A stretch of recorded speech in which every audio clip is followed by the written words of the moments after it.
Hi there, welcome to Fantasy Hub. I'm Mia, your storyteller. Today's story is filled with heartache, discovery, and a twist you won't see coming.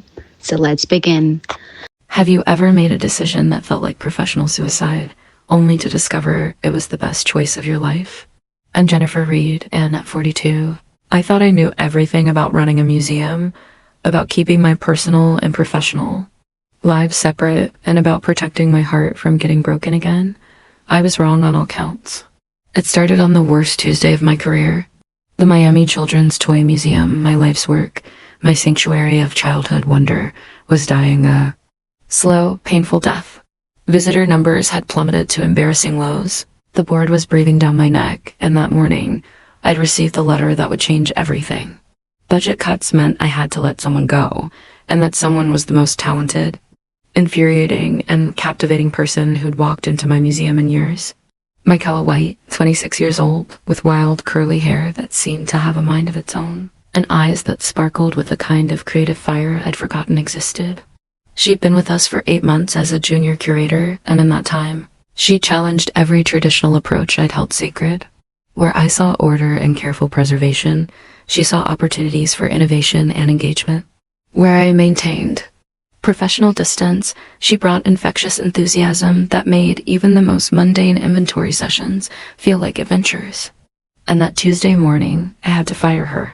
The irony wasn't lost on me that the person who might save my museum was the one I couldn't afford to keep.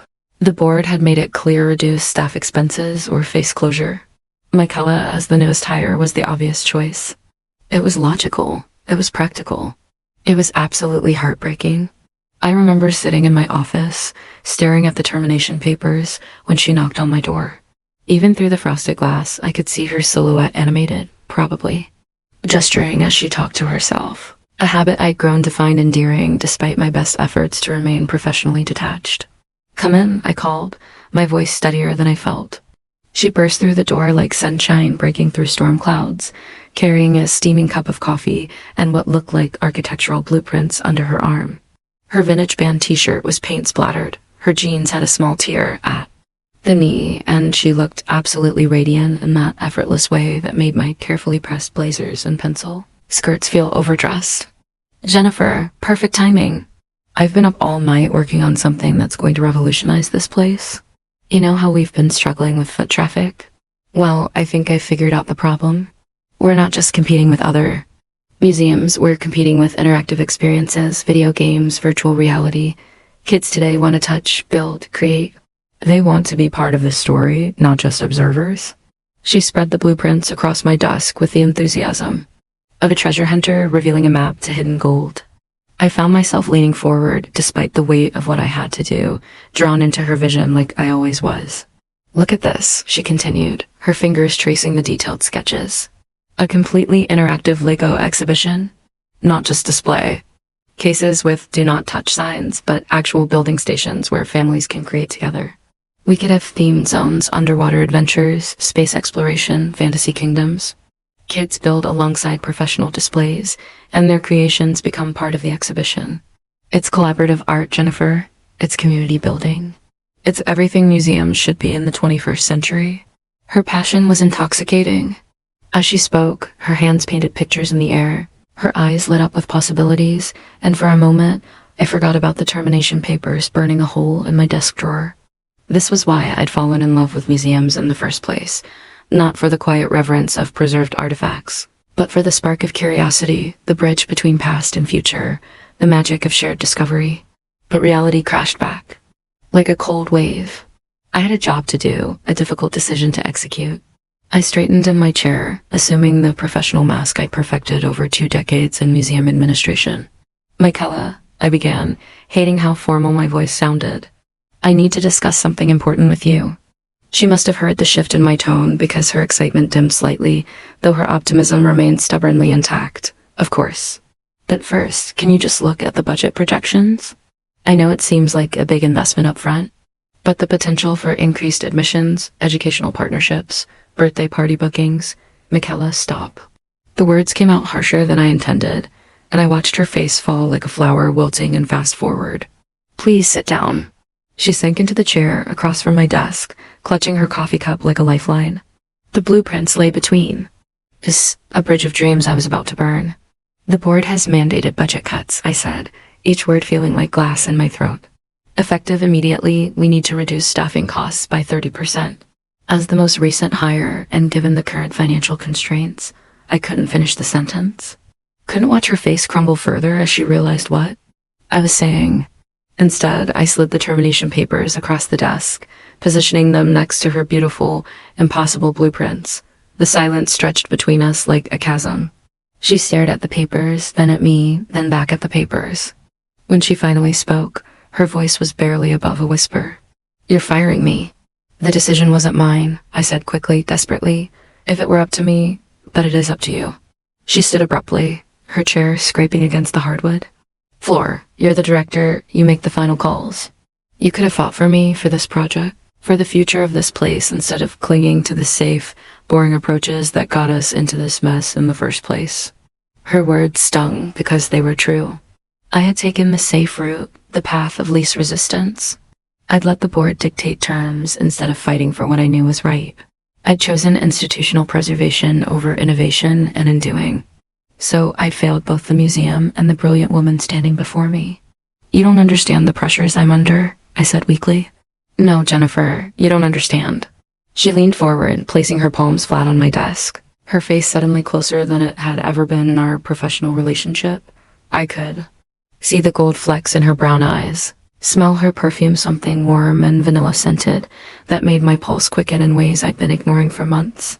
"This isn't just about a job for me. This is about believing in something bigger than yourself. This is about taking risks and fighting for what matters. But you've spent so long playing it safe that you've forgotten what it feels like to really care about anything." The accusation hit home harder than she could have known. She was right, I had been playing it safe. Not just professionally, but personally. At 42, I built a life of careful routines and controlled environments. I dated occasionally, but never seriously. I had colleagues, but few real friends. I'd confused stability with happiness and professionalism with emotional distance. She straightened, gathering the blueprints with sharp, efficient movements. "You know what's really sad? You're so busy protecting this place from change that you're killing it with your caution. And you're so busy protecting yourself from getting hurt that you're missing out on everything beautiful." She turned to leave, then paused at the door, looking back over her shoulder. "For what it's worth, I think you're an incredible curator. You have such depth of knowledge and genuine love for what you do. But you're also the loneliest person I've ever met, and that breaks my heart." The door closed behind her with a soft click that sounded like a gunshot in the sudden silence of my office. I sat there for a long time, staring at the empty chair, the coffee ring she'd left on my desk, the space where her dreams had been spread out like offerings I'd been too afraid to accept. An hour passed, maybe two. I tried to work, to focus on quarterly reports and acquisition proposals, but my mind kept drifting back to her words. Her passion, the way she'd looked at me in those final moments, not with anger, but with disappointment. Somehow that was worse. I found myself walking through the museum's quiet halls, past displays that suddenly seemed sterile and lifeless. In the main gallery, a family with 2 young children wandered aimlessly, the kids clearly bored, the parents checking their phones. We were losing them, just like we'd lost so many others. Michaela had been right, we weren't just preserving toys, we were embalming childhood wonder. My footsteps led me to the staff break room, though I couldn't say why. It was empty except for her things. Her coffee mug with the faded university logo, her cardigan draped over the back of a chair, a small succulent plant she'd brought in to brighten the place up. Personal touches that had made the sterile space feel more human. I was reaching for her plant thinking I should water it, or maybe take it to her apartment, or something equally irrational when I heard voices in the hallway. Michaela's voice, talking to our security guard, calm. "I just need to grab a few things from my locker," she was saying. "I promise I'll be quick." "Take your time, sweetheart," Tom replied in his grandfatherly way. "Sorry to see you go. Place won't be the same without you." I should have left. Should have given her space to collect her belongings and say her goodbyes. Instead, I found myself frozen, listening to her footsteps approach the break room. When she appeared in the doorway, we both stopped, caught in an unexpected moment of proximity that felt charged with everything unsaid. She looked tired. The fire from earlier had dimmed to embers, and I could see the hurt she'd been trying to hide behind her anger. Her eyes were slightly red, though she'd clearly been determined not to cry in front of me. "I just came to get my things," she said quietly. "Of course." I stepped back, giving her space, but the room was small and we were still closer than professional courtesy typically allowed. "Michaela, I want you to know. Please don't." She moved to her locker, spinning the combination with practiced efficiency. "Don't make this harder than it already is." But I couldn't stop myself. The words had been building pressure in my chest all afternoon, and seeing her like this, defeated, broke something open inside me. "You were right about everything. About the museum, about me playing it safe, about—" I swallowed. Hard. About me being lonely. She paused, her hand stilling on the locker door. "Jennifer, no, let me finish, please." I took a step closer, drawn by some invisible force I'd been fighting for months. "You asked why I didn't fight for you, for your project. The truth is, I was scared. Not of the board, not of failure, but of you, of how you make me feel." She turned slowly, her back against the lockers, eyes wide with surprise. We were standing less than 3 feet apart now, the closest we'd ever been except for that moment earlier when she'd leaned across my desk. This time, though, there was no professional barrier between us, no pretense of casual interaction. "How do I make you feel?" she asked, her voice barely above a whisper. "Alive," I admitted. "Awake, like I've been sleepwalking through my life. And you're the alarm clock I didn't know I needed. Every morning for 8 months, I've looked forward to seeing you walk through those doors. Every meeting, every project discussion, every casual conversation by the coffee machine, they've been the highlights of my day." Her breath caught, and I saw her fingers curl slightly against the metal behind her. "Jennifer, I know there's an age difference. I know I'm your boss was your boss. I know it's complicated and messy and everything I've spent my career avoiding. But standing here now, having just made the worst decision of my professional life, I can't pretend anymore. Though this is just about work." The silence stretched between us, heavy with possibility and fear. I could hear my heartbeat in my ears, feel the weight of 16 years of careful emotional control balanced on the edge of this moment. "Do you know why I really came up with that Lego exhibition idea?" she asked finally. I shook my head. "Because I've been watching you for months, seeing how much you love this place, how much it means to you. And I've also been watching it slowly kill you with stress and worry. I wanted to say that, not just for the community, not just for the kids who need this kind of magic in their lives, but for you. Because you deserve to see your life's work thrive." She pushed off from the lockers, closing the small distance between us. "And you want to know something else? Every morning when I walked through those doors, the first thing I did was look for you. Every coffee break, every staff meeting, every moment I could justify being in your presence, I took it. Because you fascinate me, Jennifer Reed. Your intelligence, your dedication, the way you get this little crease between your eyebrows when you're concentrating. The way you light up when you talk about museum history, like you're sharing secrets from a treasure chest." We were close enough now that I could feel the warmth radiating from her skin, see the way her pulse jumped at the base of her throat. I've been trying so hard to be professional, to respect the boundaries, to focus on work. But it's been torture, pretending I don't feel this pull toward you. "What kind of pull?" I asked, though I was pretty sure I knew. I could feel it too, the magnetic force that had been growing stronger every day, making every interaction feel charged with unspoken possibilities. Instead of answering with words, she reached up and touched my face, her fingers tracing the line of my cheekbone with infinite gentleness, the kind that makes me want to know everything about you. Not just the professional you, but the woman who waters the plants in the lobby before anyone else arrives. The one who stays late not because she has to, but because she genuinely loves what she does. The one who's been hurt before and built all these walls to protect herself. Her thumb brushed across my lower lip, and I felt 16 years of self-control crack like ice in spring. "Michaela, tell me to stop," she whispered.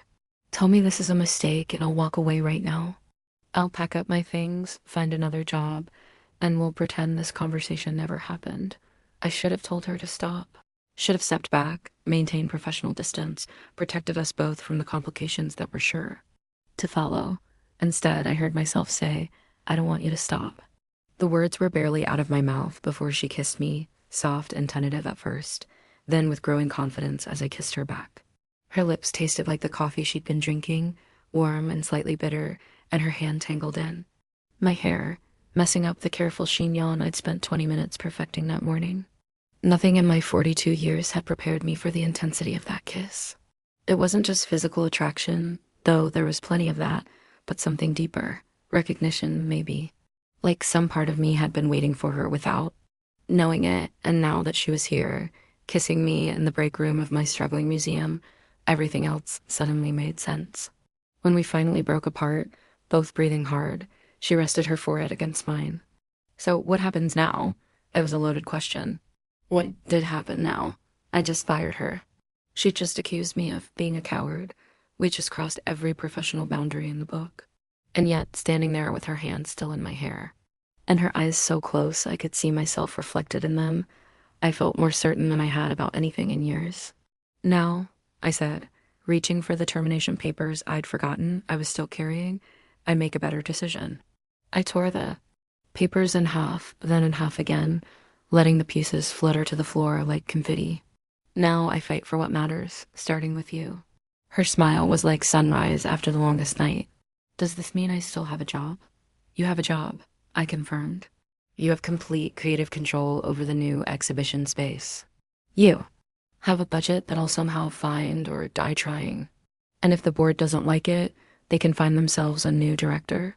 She laughed, the sound bubbling up from somewhere deep and joyful.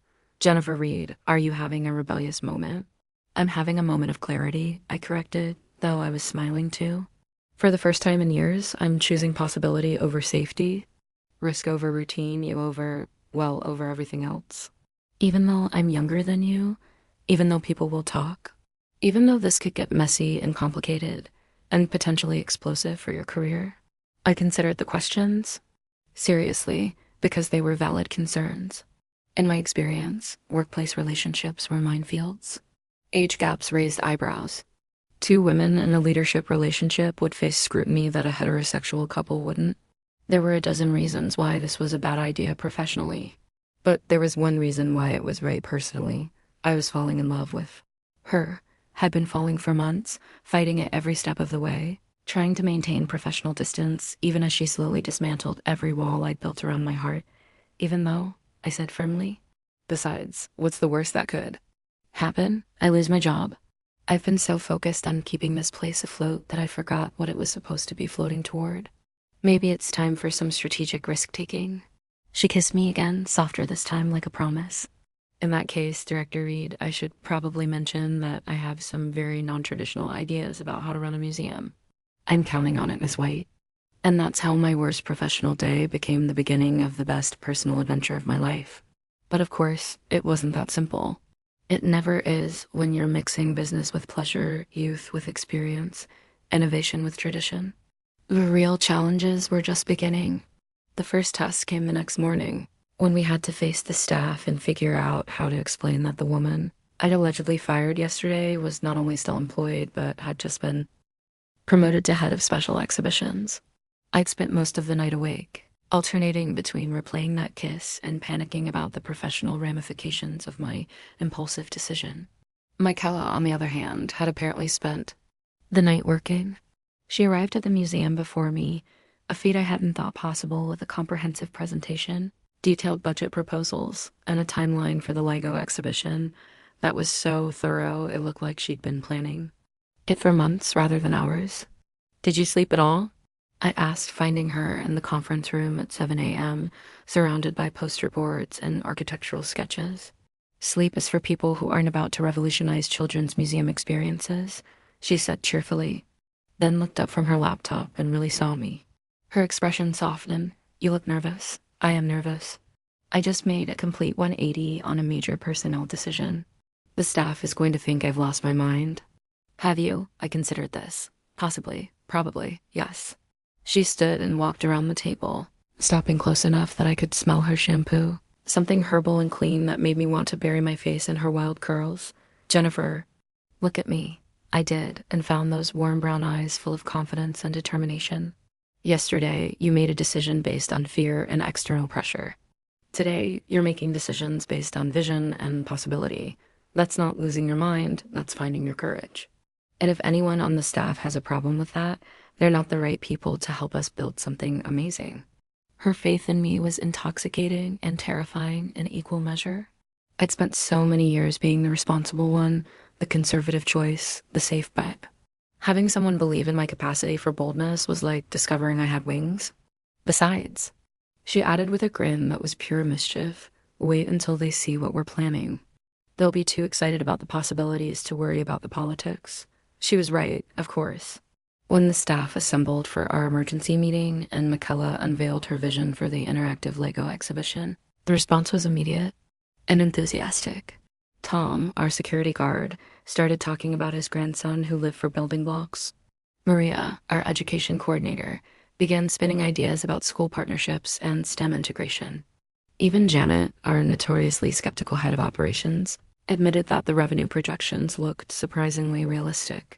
But it was the moment when Michaela clicked to the final slide of her presentation that I felt the shift from skeptical interest to genuine excitement. The slide showed architectural renderings of the completed exhibition space, not just display cases and building stations, but an immersive environment where creativity and imagination could flourish. There were towers that kids could climb, bridges they could design and build, even a collaboration wall where individual contributions would come together to create something larger than the sum of its parts. This isn't just about Legos, Michaela explained, her passion evident in every gesture. This is about giving children and families the tools to build dreams together. It's about showing them that creativity is collaborative, that the best solutions come when different minds work toward a common goal. It's about making the museum a place where families don't just visit but participate in the magic of discovery. The room fell silent when she finished, but it was the good kind of silence, the kind that comes when people are trying to absorb something bigger than they expected. Finally, Maria raised her hand. When do we start? The next few weeks blurred together in a whirlwind of construction, planning, and the delicate dance of figuring out how to navigate a professional relationship that had suddenly become very personal. We were careful at work, no obvious displays of affection, no special treatment, nothing that would give our colleagues reason to gossip or question the legitimacy of Michaela's new role. But after hours, when the museum was closed and the construction crews had gone home, we would walk through the evolving exhibition space together, talking about possibilities and sharing dreams. Those conversations revealed layers of each other that we'd kept hidden during our months of professional interaction. I learned that Michaela had grown up in foster care, bouncing between homes that ranged from indifferent to actively hostile. Her passion for creating welcoming, inclusive spaces came from her own childhood experience of never quite belonging anywhere. The reason she'd been drawn to museums wasn't just professional interest, it was personal. Museums had been her refuges, places where she could lose herself in stories and histories and feel connected to something larger than her temporary circumstances. Every kid deserves to feel like they belong somewhere, she told me one evening, as we stood in what would soon be the Fantasy Kingdom building zone. That's what we're really creating here, not just an exhibition, but a place where every child who walks through these doors feels welcome and valued and capable of building something amazing. In return, I found myself sharing stories I'd never told anyone at work. About my marriage to David, a fellow museum professional who'd gradually grown distant as our careers pulled us in different directions. About the miscarriage we'd suffered in our 3rd year of marriage, and how our inability to process that grief together had slowly poisoned what had once been a loving partnership. About the divorce that had been civil and practical and utterly heartbreaking, because we'd loved each other but couldn't figure out how to build a life together. Is that why you've been so careful about relationships? She asked. Because it didn't work out with David? Partly, I admitted, but also because I threw myself into work after the divorce. It was easier to focus on preserving other people's histories than to risk creating new ones of my own. She was quiet for a moment, then reached over and took my hand. You know that. Loving someone doesn't guarantee they'll stay, right? But not loving someone guarantees you'll always be alone. It was a simple observation, but it hit me like a revelation. I'd been so focused on protecting myself from potential loss that I'd forgotten what I was supposed to be protecting. The point wasn't to avoid heartbreak, it was to find something worth the risk of breaking for. The exhibition construction progressed faster than we dared hope. The contractor Michaela had found was not only skilled, but genuinely excited about the project. His crew worked with the enthusiasm of people who understood they were building something special, not just fulfilling a contract.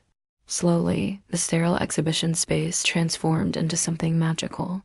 The centerpiece was a massive collaborative tower that rose 20 feet toward the skylight, its framework designed to support thousands of individual Lego contributions from visitors. Around it, themed zones emerged like neighborhoods in a vibrant city. The underwater section featured blues and greens and curved structures that mimicked coral reefs. The space exploration area included a rocket ship that kids could climb inside and design their own mission controls. The Fantasy Kingdom had castles and dragons and building challenges that encouraged storytelling alongside construction. But the most ambitious element was Michaela's collaboration wall, a massive grid system where individual creations could be connected to form an ever-evolving community artwork.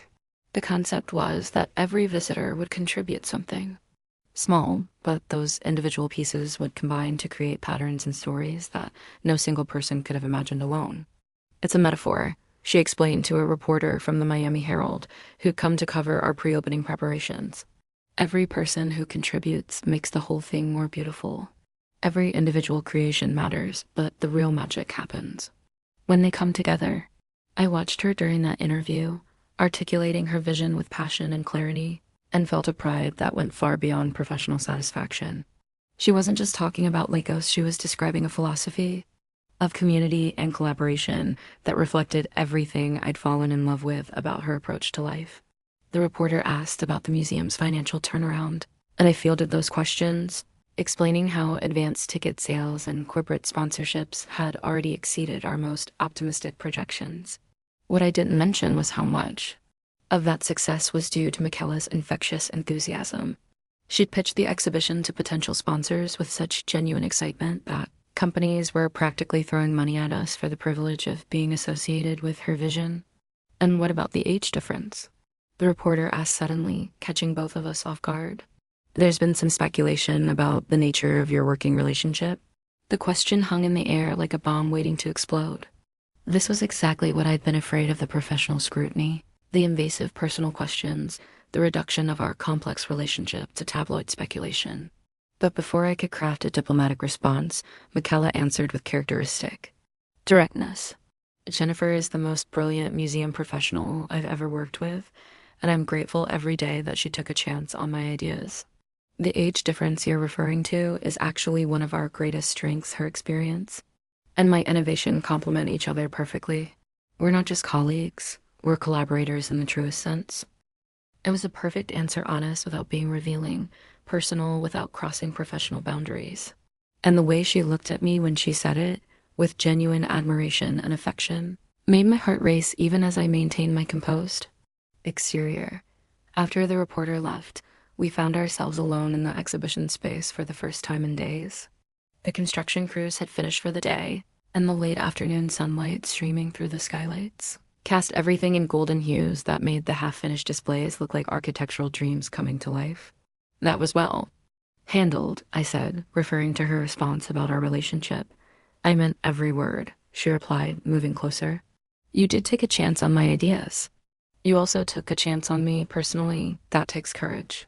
I'm still not sure it was courage. It might have been temporary insanity brought on by stress and coffee deprivation. She laughed, but her expression grew serious. Jennifer, can I ask you something? Of course. Do you ever regret it?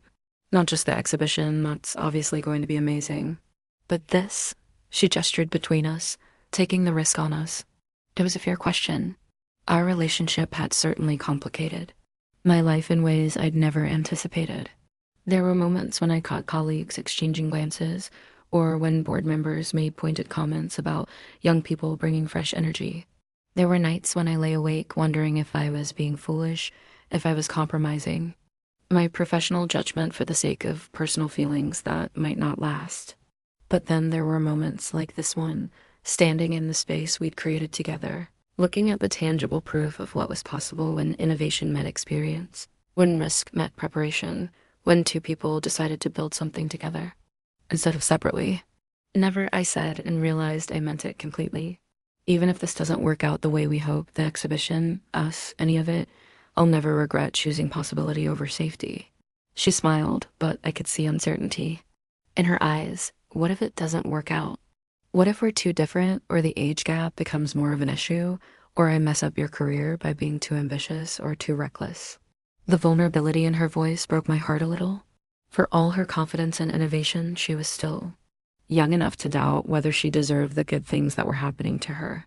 Still shaped by a childhood that had taught her that permanence was rare and security was fragile. I reached for her hands, holding them between mine. Michaela, listen to me. You are not too ambitious. You are not too reckless.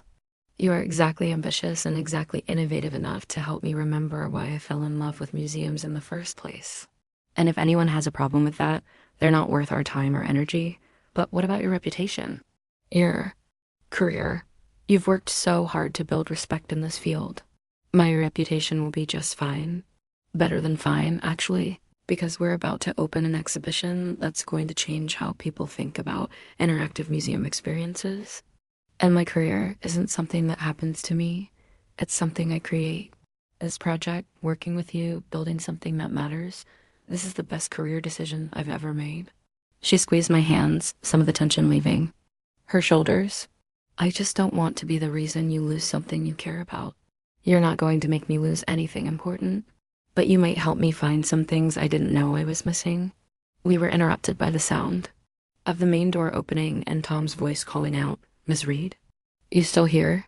Got some delivery folks with a shipment for the exhibition." We sprang apart like teenagers caught necking, which wasn't entirely inaccurate.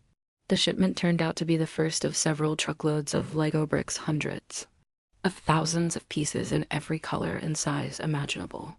The delivery crew needed signatures and directions, and soon the exhibition space was bustling with activity as boxes were sorted and stored, according to Michaela's meticulous organizational system.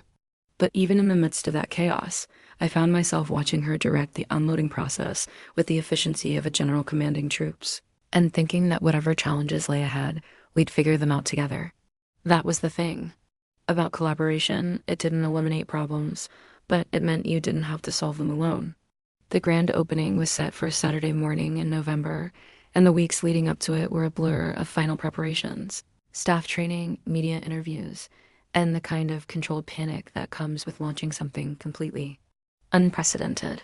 We'd sold advance tickets for the first month, booked birthday parties through the spring, and fielded inquiries from other museums interested in developing similar programs. But 3 days before the opening, I received a call that threatened to undermine everything we built. "Jennifer? It's Rebecca Chun." Rebecca Chen, my first love, my college girlfriend, the woman who taught me what it meant to lose yourself. Completely in another person. We dated for 2 years at university, planning a future together that had seemed inevitable until she'd graduated a year ahead of me and accepted a job at the Smithsonian. We tried long distance for a while, but the combination of different cities, demanding careers, and the natural evolution of young love had eventually pulled us apart. I hadn't spoken to her in over 15 years, though I followed her career from a distance. She'd become one of the most respected curators in the field, with a specialty in contemporary art installations that had earned her international recognition. "Rebecca," I managed, "this is ... expected." "I'm sure it is. I hope you don't mind me calling. I got your number from the museum directory, and I've been reading about your new exhibition. It sounds incredible. Thank you. It's been quite a project, I'll bet. Listen, I'm actually going to be in Miami next week for a conference, and I was wondering if we could meet for coffee. There's something I'd like to discuss with you." My stomach dropped. In my experience, when someone from your past wanted to discuss something, it was rarely good news. "What kind of something?" "A job opportunity, actually. The Hirshhorn is looking for a new director of innovative programming, and your name came up in our planning meetings. After seeing what you're doing with the interactive exhibitions, several board members are very interested in talking to you. The Hirshhorn Museum in Washington, D.C., one of the most prestigious positions in my field. The kind of opportunity that came along once in a career, if you were lucky. The kind of job I dreamed about when I was starting out, before life and circumstances and practical considerations had narrowed my ambitions to keeping a small Miami museum afloat." That's incredibly flattering," I said carefully. "But I'm very committed to my work here." "Of course you are, and we respect that. But Jennifer, this would be a chance to take your innovative ideas to a national platform. The resources, the visibility, the opportunity to influence museum policy on a federal level. I think you should at least hear what we're offering. After we hung up, I sat in my office staring at the phone and trying to process what had just happened.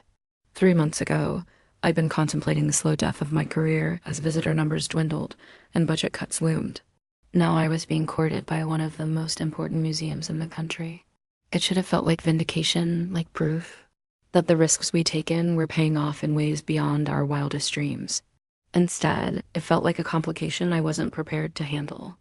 That evening, Michaela found me in the exhibition space, ostensibly doing a final walkthrough, but actually just staring at the collaboration wall and trying to figure out how to explain that the future we'd been building together might have just gotten infinitely more complicated.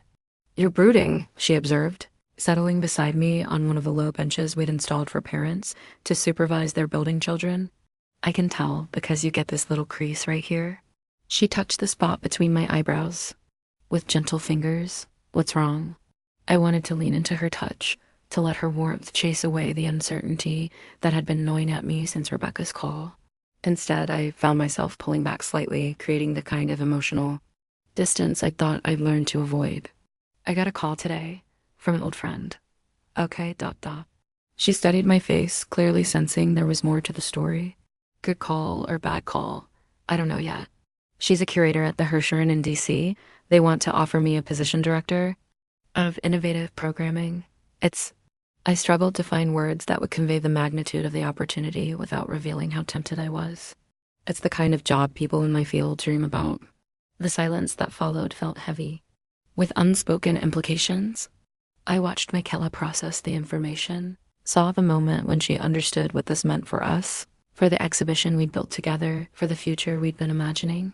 "That's amazing," she said finally, and I could hear her trying to inject enthusiasm into her voice. "You must be thrilled." "I'm terrified." "Why?" "Because accepting would mean leaving you," I thought. "Because I've just discovered what it feels like to build something meaningful with someone I love. And now I'm being asked to choose between professional advancement and personal happiness. Because I've spent my entire career making the safe, practical choice, and I'm afraid that's exactly what I'll do again." "Because it would mean starting over," I said instead. "New city, new colleagues, new challenges. And it would mean leaving this." I gestured around the exhibition space. "Leaving what we've built here. What we've built here will continue without you," she said quietly. "That's the whole point of building something good. It becomes bigger than any one person, even the person who started it." Her generosity in that moment was staggering.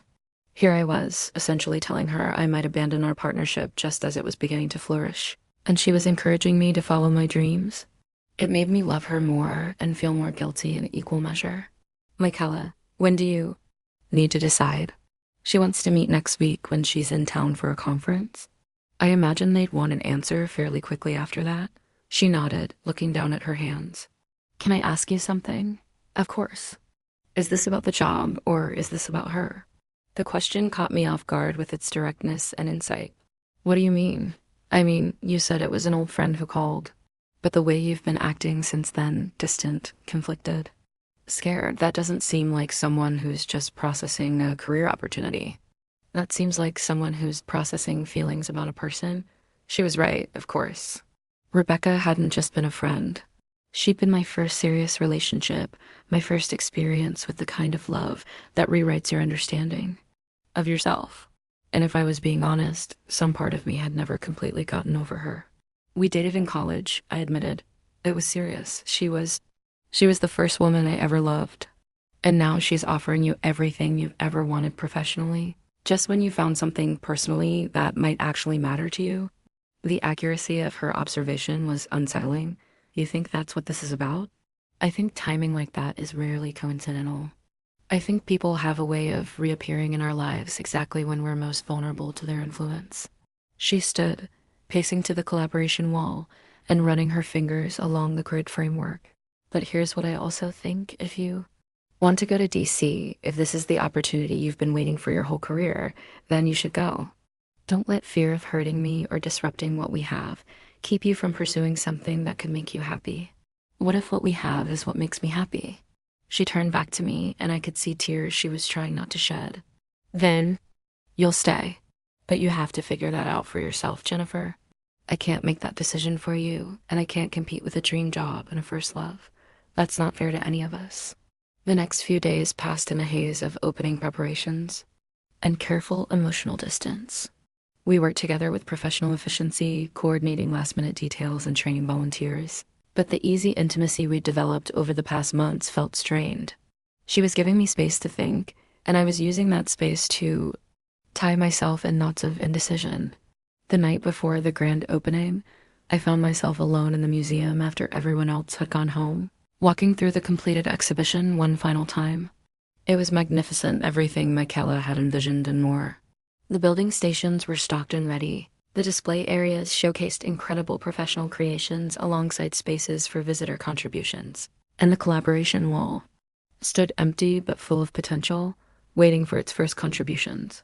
Tomorrow, the space would be filled with children and families, laughter and creativity, the sound of dreams being built one brick at a time.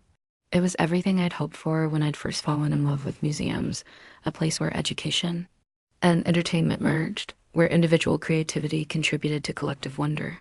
And I was considering walking away from it. My phone buzzed with a text from Rebecca, looking forward to our coffee tomorrow. I think you're going to love what we're proposing. I stared at the message for a long time, then walked to the collaboration wall and placed my palm against the empty grid. In a few hours, this would begin filling with creations from visitors, small individual contributions that would combine to form something none of us could imagine alone. That's when it hit me. The collaboration wall wasn't just a metaphor for community and creativity, it was a metaphor for love. Every relationship was built from small individual contributions that combined to create something larger than the sum of its parts. The question wasn't whether I could build something meaningful with Rebecca in DC, or whether the professional opportunity was worth pursuing.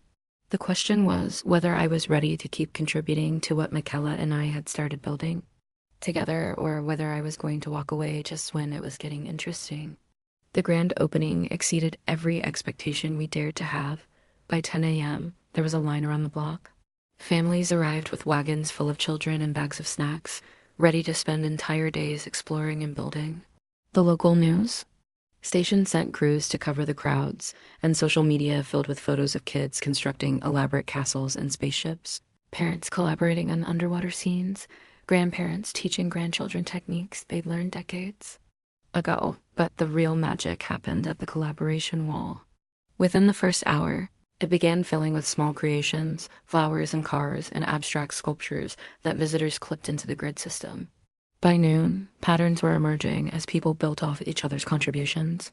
By evening, entire neighborhoods of interconnected creativity stretched across the 20-foot expanse.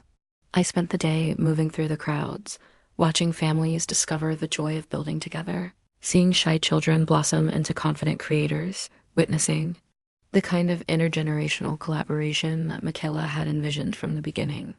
And through it all, I watched her radiant with pride and excitement, answering questions and solving problems, and making every visitor feel like their contribution was the most important one of the day. "This is incredible," said a voice behind. And me, I turned to find Rebecca Chen, looking polished and professional in a way that reminded me of my old self. "Jennifer, you've really outdone yourself." "Thank you," I said, wondering why her praise didn't feel as gratifying as I'd expected. "I'm glad you could make it. Are you kidding? I wouldn't miss this." Though I have to say, seeing it in person makes me even more excited about the possibilities in DC. Imagine what you could do with the Hirshhorn's resources and reach. We walked through the exhibition together, and she asked intelligent questions about the design process, the educational partnerships, the community engagement strategies. She was genuinely impressed, and her enthusiasm was infectious in the way that professional recognition always was for people in our field. "I'd like you to meet the woman who conceived all of this," I said as we approached Michaela, who was helping a group of teenagers work on an elaborate dragon sculpture. "Rebecca Chen, this is Michaela White, our head of special exhibitions." The introduction felt awkward in ways I couldn't quite articulate. Rebecca extended her hand with professional courtesy, but I could see her assessing Michaela, her youth, her casual clothing, her easy rapport with the visitors. And I could see Michaela recognizing Rebecca for exactly who she was, the accomplished ex-girlfriend who was offering me everything I'd supposedly ever wanted. Ms. White, this exhibition is remarkable, Rebecca said. The level of innovation and community engagement is exactly what we're looking for in our new programming initiatives. Thank you, Michaela replied. Though I should mention that none of this would have been possible without Jennifer's leadership and vision. She's the one who took the risk on an untested concept and fought for the resources to make it happen. It was a generous response, deflecting credit in a way that revealed both her humility and her understanding of professional politics. But I could see the tension in her shoulders, the careful way she was monitoring the interaction between Rebecca and me. Well, Rebecca said, I hope I can steal her away to work on even bigger projects. Jennifer, shall we grab that coffee? We settled at a small cafe near the museum, and Rebecca outlined the Hirshhorn opportunity in detail. The position was everything she'd promised: substantial budget, national platform, opportunity to influence policy, collaboration with renowned artists and educators. The salary was nearly double what I was making in Miami, and the professional prestige was beyond what I'd ever imagined achieving. The board is prepared to make you an offer, she concluded. Obviously, we'd want you to start as soon as possible, given the ambitious timeline for our new programming initiative. How soon is as soon as possible? Ideally, after the holidays. January or February, at the latest. 3 months. 3 months to wrap up my life in Miami, leave the museum I'd spent 6 years rebuilding, and abandon the relationship that had just begun to teach me what love could feel like when it wasn't. Based on fear and careful control. Rebecca, I'm flattered by the offer, truly. But I need to ask you something, and I need you to be honest with me. Of course. Is this job offer related to my professional qualifications, or is it related to our personal history? She was. Quiet for a moment, stirring her coffee with unnecessary focus. Both, she said finally. Your work speaks for itself. What you've accomplished here is genuinely impressive, and the Hirshhorn needs exactly this kind of innovative thinking. But would I have thought to recommend you if we didn't have a history? Probably not. Professional networks are built on personal connections. That's how the field works. And is the job offer the only reason you wanted to reconnect? Another pause. Jennifer, I've thought about you over the years. Wondered what might have happened if we tried harder to make the long distance work. If we'd been more committed to building a life together instead of prioritizing our individual careers. When your name came up in our planning meetings, it felt like the universe offering us a second chance. There it was, the confirmation of what Michaela had intuited, and I'd been afraid to acknowledge. This wasn't just about professional opportunity. It was about unfinished emotional business with someone who'd shaped my understanding of love and loss. Rebecca, I appreciate your honesty, and I appreciate the professional opportunity truly. But I need to be equally honest with you, my life has changed significantly in the past few months. I'm not the same person I was when we were together. And I'm not looking for a second chance at something that ended for good reasons, because of her, the young curator, because of me. Because I've learned that love isn't about recreating something that once worked. It's about building something new with someone who challenges you to become better than you thought possible. She nodded, though I could see disappointment in her expression. And you think you can do that here? In a small museum with limited resources and no national recognition?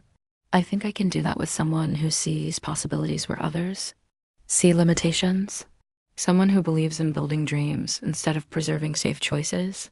Someone who makes me want to be brave. We parted cordially, with her leaving the job offer open for consideration and me knowing I wouldn't be taking it. The decision had crystallized during our conversation, not because Rebecca had said anything wrong, but because she'd reminded me of who I used to be: careful, ambitious in conventional ways. Focused on individual achievement rather than collaborative creation. That wasn't who I wanted to be anymore. I found Michaela at the museum, sitting alone on the floor of the now quiet exhibition space, surrounded by the day's debris, empty snack containers, forgotten toys, scraps of paper with building instructions. She was holding a small Lego flower that someone had left behind, turning it over in her hands like a worry stone. How did it go? She asked without looking up. I turned it down. Her head snapped up, eyes wide with surprise. You what? I told her I wasn't interested. The job, the reconnection, any of it. But Jennifer, this was your dream opportunity. The Hirshhorn, national recognition, unlimited resources. It was my old dream. I corrected, settling beside her on the floor. My new dream is messier and more complicated and absolutely terrifying. It involves building something unprecedented with someone who challenges every assumption I've ever made about myself. It involves staying in Miami and fighting for this museum and taking risks that might not pay off in traditional ways. She was quiet for a long moment, still turning the Lego flower over in her hands. Are you sure? Because if you're staying for me, if you're giving up something important for the sake of our relationship, I'm not giving up anything important. I'm choosing what's most important, which is you, this, what we're building together. I took the flower from her hands and set it carefully on the collaboration wall, the first contribution to tomorrow's creative endeavors. I've spent my entire career trying to preserve things that other people created. With you, I get to create something entirely new. That's not a compromise, that's an adventure. She kissed me then, soft and sweet and full of relief and joy and promise. When we broke apart, she rested her forehead against mine in the gesture that had become our signature intimacy. So what happens now? She asked. Now we keep building. The exhibition, the museum, us. We take it one day at a time and see what we can create together. Even though it's scary and uncertain and there are no guarantees, especially because of that.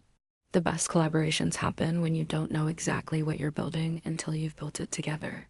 6 months later, our Lego exhibition had been featured in 3 national museum publications and was being replicated by institutions across the country. The Miami Children's Toy Museum had gone from the brink of closure to having a waiting list for birthday parties and educational programs. Michaela had been invited to speak at conferences about innovative engagement strategies, and had been asked to consult on similar projects for museums throughout the Southeast. But the real success wasn't professional, it was personal. We'd learned to navigate the challenges of working and living together, to balance individual creativity with collaborative vision, to build something that honored both our different perspectives and our shared dreams. The collaboration wall had become the heart of the museum, constantly evolving as visitors added their contributions to the ever-growing community artwork. Patterns emerged and dissolved and reformed in ways that surprised even us. It had become exactly what Michaela had envisioned, a metaphor for how individual creativity could contribute to collective beauty. One evening in late spring, as we were doing our usual walkthrough of the exhibition space before closing, Michaela stopped in front of the collaboration wall and pulled something from her pocket. I have a contribution to make, she said, her voice unusually formal. Of course. You never need permission to add to the wall. Actually, I think I do need permission for this one. She turned to face me, and I saw that what she was holding wasn't a Lego creation, it was a small velvet box. My heart stopped. Michaela, before you say anything, let me explain. She opened the box to reveal a simple but elegant ring, set with a stone that caught the late afternoon light streaming through the skylights. I know we've only been together for less than a year. I know people will say we're moving too fast, that we should wait, that there are practical considerations we haven't addressed. But I also know that every day I spend with you feels like building something I want to keep working on for the rest of my life. She took my hand, her fingers trembling slightly. I know that love isn't about guarantees or perfect timing or having all the answers. It's about finding someone who makes you want to be brave enough to build dreams together, even when you don't know exactly what those dreams will look like. Tears were streaming down my face, but I couldn't speak. Couldn't find words for the overwhelming rightness of this moment, this woman, this unexpected life we'd constructed from professional disaster and personal risk-taking. So here's my question, she continued. Will you marry me? Will you keep building this beautiful, messy, creative life with me? Will you take the risk of forever with someone who promises to keep surprising you and challenging you and loving you exactly as you are? I thought about all the careful choices I'd made over the years, all the safe decisions and practical considerations and walls I built to protect myself from exactly this kind of vulnerability. I thought about the woman I'd been a year ago, careful, controlled, convinced that happiness meant avoiding risk rather than embracing possibility. And then I thought about the collaboration wall behind us, filled with thousands of individual contributions that had combined to create something beautiful and unexpected and constantly evolving. I thought about how the best art, the best love, the best life happened when you were willing to add your piece to something larger than yourself, even when you couldn't see the final picture. Yes, I said, laughing through my tears. Yes, I'll marry you. Yes, I'll keep building dreams with you. Yes to all of it. She slipped the ring onto my finger, and it fit perfectly, which shouldn't have surprised me, because everything about us had been fitting together in ways that defied logic and exceeded expectations since that first day she'd spread her blueprints across my desk.